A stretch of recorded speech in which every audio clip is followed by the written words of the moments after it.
ভাই এই আসতে যাবে রাস্তা দিয়ে let's bro joggers let's go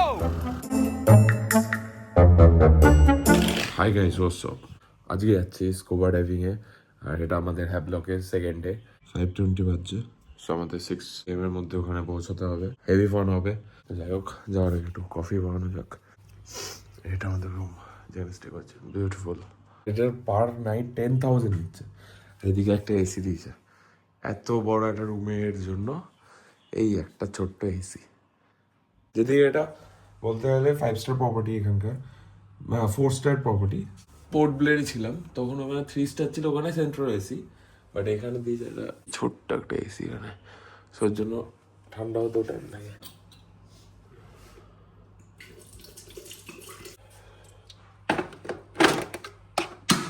দেখা যায় স্কুবা ডাইভিং করে কি ফান হয় এতদিনের ইচ্ছা শখ পূরণ হতে চলে যায় যেমন ফার্স্ট ফ্লাইট ছিল এবার but flight is so boring যে একটা ফার্স্ট ফ্লাইটের এক্সপিরিয়েন্স হয়ে গেল বাট আমি তো বলবো তোমরা যদি কখনো আন্দামান ট্রিপ প্ল্যান করো তো কখনো পোর্ট ব্লেয়ারে করো না ডিরেক্ট ফ্লাইট করার পর ওখান থেকে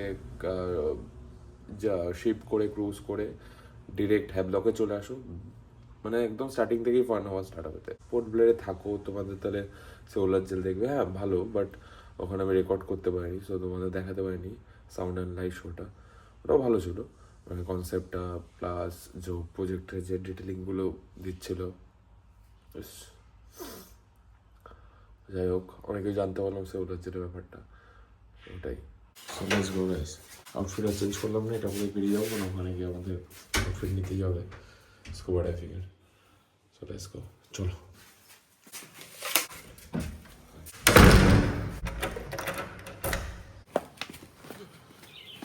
বাহন যেটা করে আমাদের যেতে হবে ক্যাট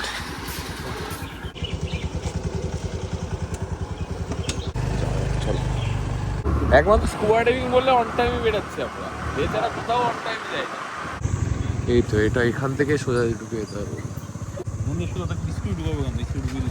স্কুলটা তোলো এখান থেকে তুলে এখন এটা ফিল করতে হবে আমাদের ইয়েস আর নো ডান গাইস তোমরা যদি এখানে এসে স্কুবা ডাইভিং করতে চাও কোরাল গার্ডেনের সাথে কন্ট্যাক্ট করতে পারো এই যে নাম্বার আছে contact ready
just guys scuba diving করে আসলাম টু মাচ ফান মানে এত ফান এত না তুই সত্যি আলাদাই মজা হয়েছে আলাদাই মজা হয়েছে না জাস্ট তোমাদের আমি শেয়ার করবো গোপ্রোর ভিডিওগুলো জাস্ট দেখো তোমরা জাস্ট লিটারালি ডান্স করছি এরকম মুভ করছি কি ফান মানে তুমি আমার ফেস দেখে বুঝতে পারছো কতটা আমি স্মাইল করছি সো কি ফান হয়েছে ফার্স্ট প্রাইজ একটু প্রবলেম হচ্ছিল ইয়েটা নিয়ে কি বলো ওটাকে মাউথে যেটা দিলাম অক্সিজেন যে পাইপটা সো ওটা নিয়ে একটু প্রবলেম হচ্ছিল আমার তো ভাই প্রথম বাট নার্ভাসও লাগছিল হ্যাঁ নার্ভাস ফিল তো হচ্ছিল বাট যে একবার কমফোর্টেবল হয়েছি ভিতরে গিয়ে বিশাল ফান হয়েছে বিশাল ফান তো এখন ব্রেকফাস্ট করতে আসলাম আমার একটু পাস্তা নিতে কারণ স্কুবা ডাইভিং করে খুব টায়ার্ড আমি ভাবছি আরেকবার স্কুবা ডাইভিং করবো নীল আইল্যান্ড দিয়ে এক্সপিরিয়েন্স তো ভালো ছিল বাট ফটো আর ভিডিওস ভালো হয়েছে, ফটোস একদমই ভালো হয়েছে, টি শার্টটা ভালো হয়েছে।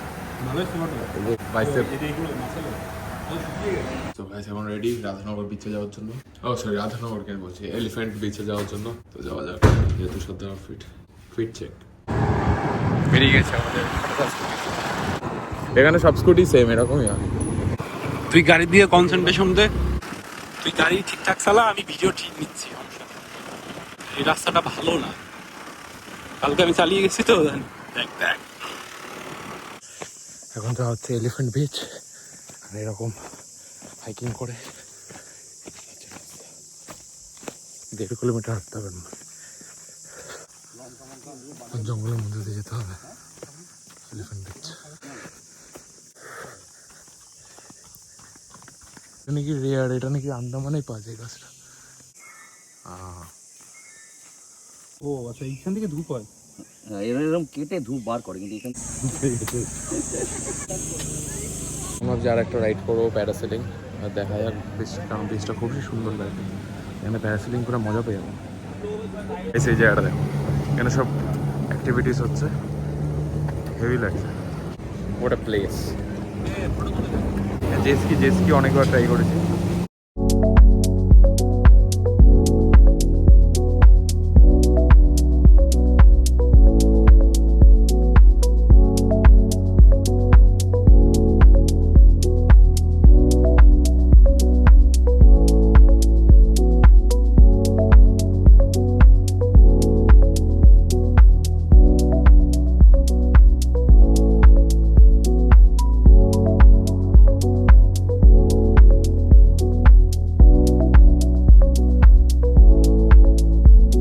প্যারাসেলিং করে আসলাম, বাট একদম অর্থিক ছিল না প্যারাসেলিং।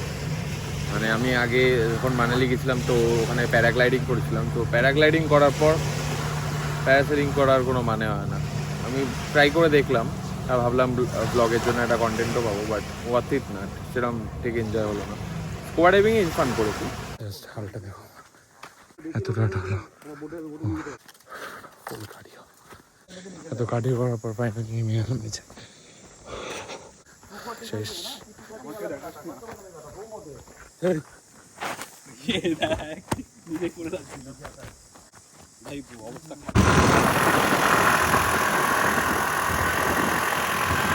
জাস্ট ফ্রেশ হয়ে আসলাম, বটল চাইছিলাম, তো যাই হোক দিতে এসছে, খালি বটল দিতে গিয়েই টাক করে পড়েছে শেষ। এই জায়গাটা কি অবস্থা, এবার এখানে যাওয়া যাবে না। আমার ক্যামেরা থেকে আমি ভিডিওস নিচ্ছিলাম, ক্যামেরার উপর পড়েছে। সো ফ্রেশ হয়ে আস্তে আস্তে একটা কাঁচের বোতল ভাঙলাম, যেটা তোমরা দেখলে এখন ক্লিন করে দিয়েছে রুম সার্ভিস এসে। তো এখন খাবো যে বিরিয়ানি, দেখা যাক কেমন হয় এখানকার বিরিয়ানি। বিরিয়ানি তো কলকাতারই বেস্ট। ওই হায়দ্রাবাদি বিরিয়ানি অনেকগুলো চিকেন দিয়েছেন। হায়দ্রাবাদি বিরিয়ানি টেস্টটা ভালো না। আমার ফোন দিয়ে এখন কিছু ভিডিওস যাচ্ছে ব্র্যান্ডের, তার জন্য ফোনটা এঙ্গেজ, এবং জন্য তুষারদার ফোন থেকে আমি সবটা নিচ্ছি। ডেডিকেশন টাইম, ব্লগ বানাতেই হবে আমাকে। তো এখন কালাপাথর বিচ আসলাম, কিছু জিনিস নিচ্ছি মানে বসে খাওয়ার জন্য। একটু কেন লাগে স্যার দেখ এই অবধি যাবে।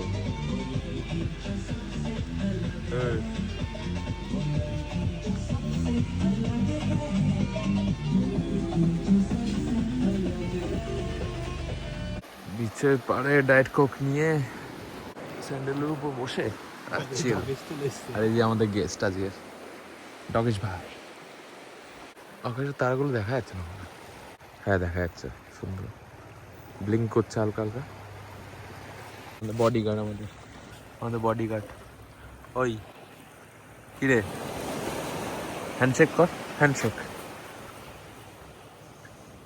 ওই হ্যান্ডশেক না মুখে হাত না, হ্যান্ডশেক, হ্যান্ডশেক না মুখে হাত না, হ্যান্ডশেক, হ্যান্ডশেক কর, হ্যান্ডশেক, হ্যান্ডশেক।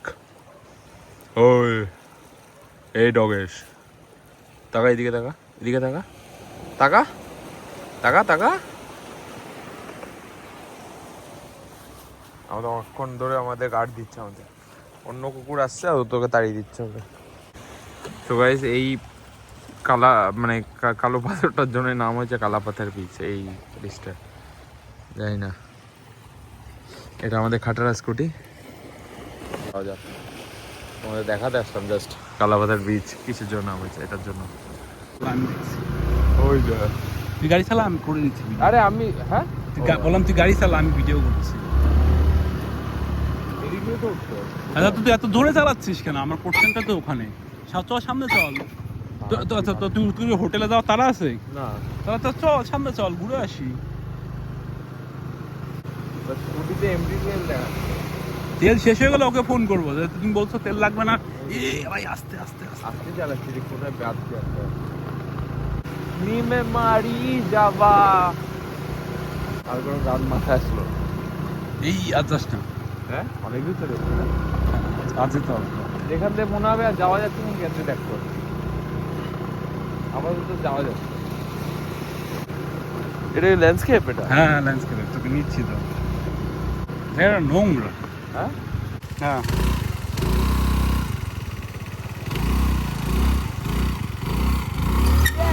ভাই এই আস্তে যাবি রাস্তা কিন্তু bro let's go এই সামনের দিকে দেখে চালা। দেখো ডগেস আসছে নাকি, দেখো ডগেস ইজ মাই কন্টেন্ট।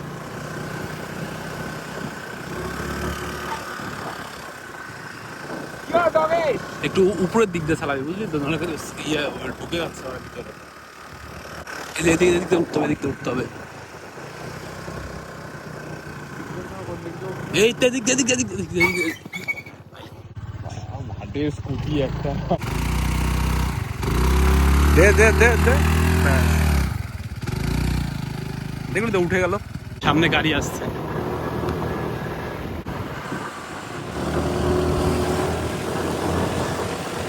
এই যে তুষার দেখা যাচ্ছে হচ্ছে কি ফিশ কারি আর রাইস, আন্দামান ফিশ কারি। হ্যাঁ আর আমি খাচ্ছি হচ্ছে মিক্স নুডলস আর আমার ফেভারিট ব্যাট তো সবসময় লাগে আমার। রুমে ঢুকলাম, তখন লাগেজ প্যাক করবো, কারণ কালকে আমাদের ঈদের শিপ আছে আমাদের নটিকা, তো তার জন্য আমাদের সকাল সকাল উঠতে হতো। এখন লাগেজ প্যাক ট্যাক করে রাখি। যাই হোক চিয়ার্স, ওই জাস্ট প্যাক করে হলো। গাইস প্রাইভেট বিচের ভিউজ কি বলছে গাইস, প্রাইভেট বিচের ভিউ দেখো।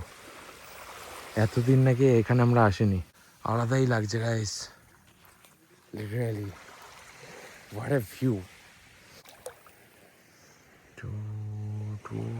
আন্দামান আসা ওয়ার্থ ইট, একদম ওয়ার্থ ইট, তাই না? আর এই যে আমাদের ফটোগ্রাফার বলতে গেলে মানে কোনো এক্সপিরিয়েন্স ছিল না, বাট যা যা ফটো ক্লিক করেছে হ্যাঁ একদম হেভি এসছে, ভালো মানে এক্সট্রা অর্ডিনারি হেভি ফটোস এসছে। এই তো ফার্স্টে এসেছিল। এটা তো বেস্ট, স্ক্রল করো, সুইপ করো, এটাও ভালো। এটা বেস্ট। হ্যাঁ এটাও ভালো, এটা বেস্ট ফটো। সুন্দর প্লেস, অনেকক্ষণ দাঁড়িয়েছিলাম, একটু সিনারিওটাকে এনজয় নিচ্ছিলাম। এবার রেস্ট নেবো, কালকে সকাল সকাল উঠতে হবে 8টার মধ্যে, সকালে দেখা হচ্ছে। সো গাইজ এই রেডি হলাম, শিফট টাইমিং হচ্ছে আমাদের 9:30, তো এখন বেরাবো। লাগেজে কিছু জিনিস ঢোকানোর আছে, জাস্ট না প্যাক, লাগেজ ডান। চলো শিপে উঠে দেখা হচ্ছে। আর মেন কথা হচ্ছে আমি একটু ছ্যাবলাই কম, একটু সিরিয়াসলি ভ্লগ করি, মানে লাইক হ্যাঁ ছ্যাবলাতে তো পারি, বাট ইচ্ছা হয় না ওরকম টাইপের। সো যেরকমই হচ্ছে একটু অ্যাডজাস্ট করে নিও গাইস। হয়তো বোরিং লাগতে পারে ব্লগটা, সো আমাকে কমেন্টে জানাও যেটা যেটা ইমপ্রুভ করার দরকার সেটা আমি করবো, জাস্ট কমেন্ট ডাউন। চলো বেরোনো যাক, হোটেলটাকে এই রুমটাকে চেক আউট করা যাক। হ্যাঁ হ্যাঁ একবার দেখে নাও, বাথরুমে কিছু নেই না, সব নেওয়া। চলো চেক আউট করে চলো যাওয়া যাক।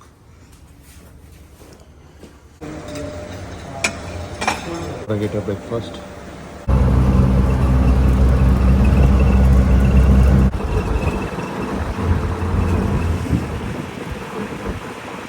এটা হচ্ছে নটিকা গাইস।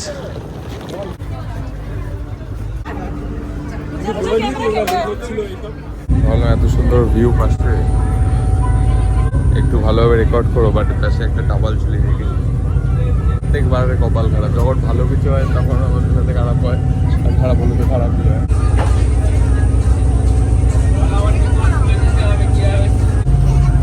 সবার স্মোকিং অ্যাডিকশন হয়, অ্যালকোহল অ্যাডিকশন হয়, আমার ডায়েট কোক অ্যাডিকশন।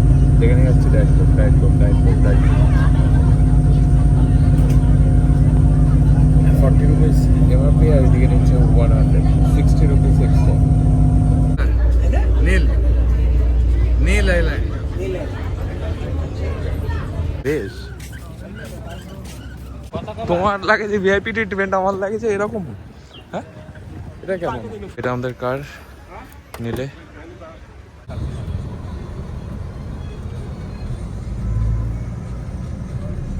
নাম্বারটা নোট করুন নিলে মাত্র টেম্পারেচার এখানে। হ্যাঁ, ঠিক আছে। কোনো অসুবিধা থাকলে যে কোনো গাড়ি এলাকে না একটা কল বললে বাস, আমি কথা বলে নেবো, ঠিক আছে? হ্যাঁ, এয়ারটেল সিম ইউজ করেন আছে? হ্যাঁ, আমি ক্যারি করছি। তাহলে রিচার্জ আছে তো? হ্যাঁ, রিচার্জ হ্যাঁ, বাস একটা মিস, বাস এয়ারটেল। ওটাই করবো। জিও তো নেটওয়ার্কই নেই। না না, জিও টাওয়ারই নেই এখানে। আপনাদের না অনেক সময় কম হয়ে গেছে, আর 2-3 দিন নিয়ে আসলে না, হ্যাঁ, তাহলে 12টাং ট্রিপটা হতো। ও 12টা জারোয়া না, হ্যাঁ হ্যাঁ। আদিবাসী যে লাইমস্টোন কেভ, এসব দেখার জন্য টাইম লাগে না। আন্দামানে ঘুরতে কমসে কম 1 মাস 1.5 মাস লাগবে পুরো এক্সপ্লোর করার জন্য, বুঝলেন? হ্যাঁ টোটাল 573 আইল্যান্ড, হ্যাঁ। শুধু এই 38টা আইল্যান্ডে লোক বসতি। সো এটা প্রপার্টি আমাদের, যেটা নিলে যেটা থাকবো। কোথায় রাখবে কেন? ওই ছায়াটা রাখো, ওই যে। এখানে রাখেন। একটু রেস্ট নেওয়া যাক, ফ্রেশ ট্রেশ হয়ে তারপর দেখি কোথায় যাওয়া যায়। কি ভরতপুর বিচ যাবে না, কোথায় যাবে? ভরতপুর তো, ভরতপুর দেখিয়ে দিচ্ছি, ওই সোজা। বাথরুমটা তো দেখলাম। ও ঠিক আছে, ইটস ওকে। ইউ গাইস, মানে দুটোই লক হয়, দুটোই ভালো আছে। যাক, কিন্তু হ্যাঁ এদের দূরে বসে থাকতে হতো। হ্যাঁ, হ্যাবলকের থেকে তো বেটার পেলাম। হ্যাঁ, মোটামুটি অনেক বেটার। প্রপার্টিও বেটার, স্কুটিও পেয়েছি, কারও ঠিক আছে, কোনো কমপ্লেন নেই। যে এই হোটেলটা আমরা আছি, এটা আর একটা প্রপার্টি যেটা আমরা অ্যাক্সেস করতে হবে, যেখানে স্পা প্রাইভেট বিচ আছে। তখন আমাদের স্কুটি করে বেরোনো হচ্ছে। ওখানেই মনে হয় সব রয়েছে রে। ও হ্যাঁ, হ্যাট, স্কুটি রাখো, স্কুটি। এই যে এটাও হোটেলের প্রপার্টি যেটা আমরা স্টে করেছি। দেখি একবার প্রাইভেট বিচটা কেমন। আর এরকম প্রোভাইড একদম ঠিক আছে। তাই তো, সুন্দর ক্লিনও আছে। কিন্তু ওশান ট্রিটে না আমরা মানতে পারছি না। ও হয়তো হ্যাবলকে ওই যে সবাই ক্রেজ আছে না, ওর জন্যই বেশিটা নিচ্ছে আমার মনে হচ্ছে। আচ্ছা, এখানে রাতে মনে হয় পার্টি গো, কে কেন? মানে লাইট ফাইট থাকবে না। তার জন্য প্রপার্টি থাকতে বাইরে গিয়ে বাইক এবার কি ভালো না বললো তো, দাদাই বললো। Private beach guys. তোর গাড়িটা শিফট করে নিয়ে আসবি। বেটার হতো না? হ্যাঁ, ওটা বেটার হতো। আমারও এটা মজা লাগতো গাড়ি চালিয়ে সব জায়গায় নিউ নিউ রোড। আমি এটা দেখিনি, এটা এই যে এখানে। ও তাহলে ঠিক আছে।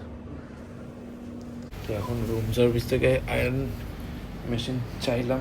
এই জামাটা খুবই সুন্দর, বাট একদম প্রেস করা নেই, একদম বাজে কন্ডিশন আছে। তো ফটোস তুললে খুব পিছিয়ে লাগবে। ভিউ, নিচের ভিউটা বেস্ট ছিল, বস ওখান থেকে সুইমিং পুলের অ্যাক্সেসটা পাওয়া যাচ্ছে।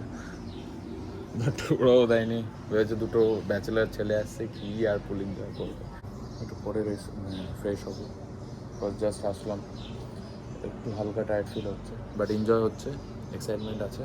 জায়গাটা খুবই সুন্দর। আয়রন পেয়ে গেছি, এবার এটাকে প্রেস করা যায়।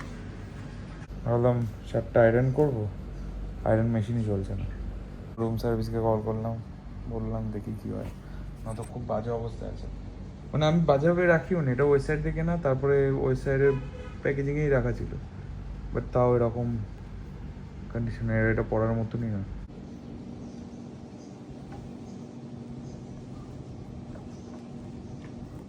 অনেকটা হ্যাঁ, ঠিক হয়ে গেছে ব্রো। এখন একটু বদল লাগছে আয়রন করার পর, ফিট।